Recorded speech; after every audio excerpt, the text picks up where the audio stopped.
गर्मियों में heart beats आपकी भी बढ़ सकती है।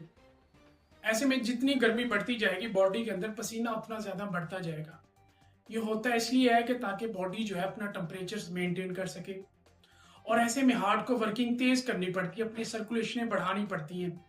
और ये सर्कुलेशनें बढ़ाता इसलिए है ताकि बॉडी की पहली स्किन पे जाए और जाकर स्वेट रिलीज करे, पसीना रिलीज करे। इसकी वजह से कूलिंग इफेक्ट्स आए।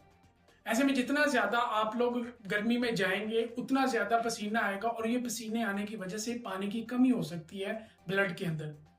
और फिर जब आप लोग मामूल के मुताबिक पानी भी ना पी रहे हो तो ऐसे में ये कमी जो है आपकी हार्ट की सर्कुलेशन डिस्टर्ब कर देंगी, हार्ट बीट्स तेज हो सकती है, हार्ट जैसे मसाइल आ सकती हैं। और फिर ये डिहाइड्रेशन की वजह से गुर्दों पे भी इफेक्ट्स हो सकते हैं। तो आज के बाद अगर आप लोग चाहते हैं कि इन मसाइल से बचे रहें तो कम से कम आप उस वक्त निकले जब धूप का जो है जोर कम हो, यानी कि तपती दोपहर के अंदर बाहर ना जाएं। ऐसे में आप बॉडी का टेम्परेचर भी बचाएंगे और बॉडी के अंदर मौजूद पानी को भी बचाएंगे।